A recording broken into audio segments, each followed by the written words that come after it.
Selamat malam, hari ini kita bahas elemen-elemen bahan baku, elemen-elemen anggaran bahan baku. Ya.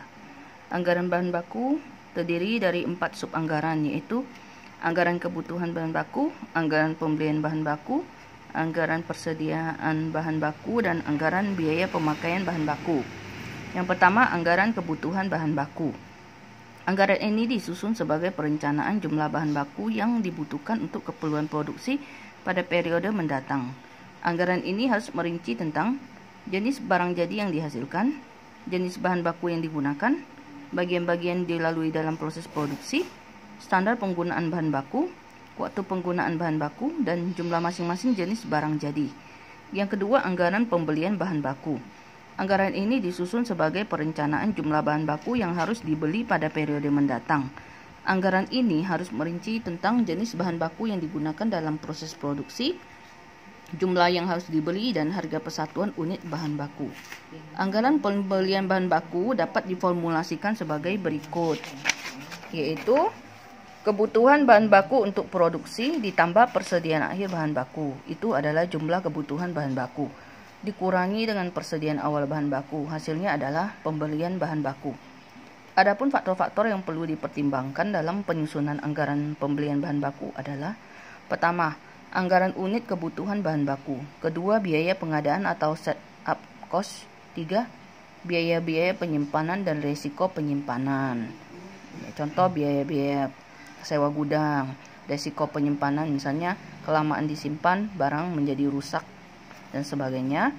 Fluktuasi harga bahan baku, tersedianya bahan baku di pasar, modal kerja yang tersedia, dan kebijakan perusahaan terhadap persediaan bahan baku yang pada umumnya dipengaruhi oleh fluktuasi produksi, fasilitas tempat penyimpanan, resiko kerugian, biaya-biaya penyimpanan, tingkat perputaran persediaan bahan baku, lead time, dan modal kerja yang dimiliki.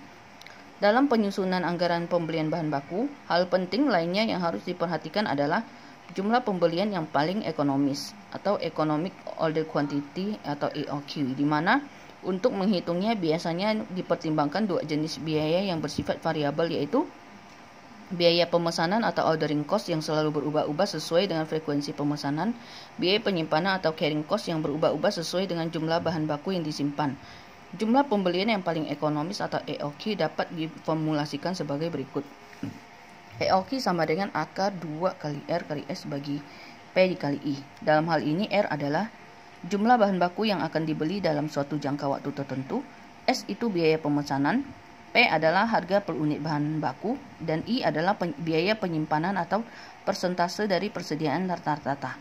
Atau bisa juga dihitung dengan rumus EOQ sama dengan akar dari 2RS bagi C per unit. Dalam hal ini C adalah biaya penyimpanan setiap unit bahan mentah. Dalam menerapkan konsep ini perlu diperhatikan asumsi yang mendasarinya, yaitu permintaan barang di masa yang akan datang dapat diketahui dengan pasti dan konstan dari waktu ke waktu. Model dasar EOQ menganggap bahwa penjualan dapat dilamarkan, pemakaian sepanjang tahun tetap, dan persediaan bisa segera diperoleh. Meskipun demikian, seringkali asumsi bahwa pesanan bisa segera dilakukan dan barang bisa segera diperoleh perlu dilonggarkan karena adanya rentang waktu atau lead time antara pemesanan dan penerimaan barang. Agar kegiatan penjualan tidak terganggu, perusahaan harus memiliki persediaan selama masa tenggang waktu. Selanjutnya, demi menjaga kelancaran proses produksi, tidak cukup hanya menentukan jumlah bahan baku yang dibeli saja, namun harus ditentukan pula waktu pemesanan bahan baku agar dapat datang tepat pada waktu dibutuhkan, karena bahan baku yang terlambat kadang-kadang harus dicarikan bahan penggantinya agar proses produksi tidak terhenti. Biaya-biaya yang terpaksa dikeluarkan karena keterlambatan datangnya bahan baku disebut stock out cost atau SOC. Sebaliknya, bahan baku yang datangnya terlalu awal atau terlalu cepat juga akan menimbulkan biaya yang disebut extra carrying cost atau SCC.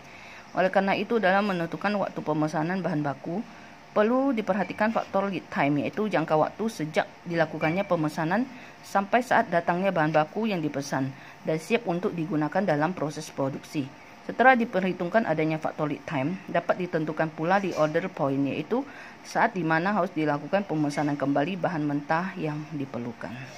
Sekian disampaikan, terima kasih.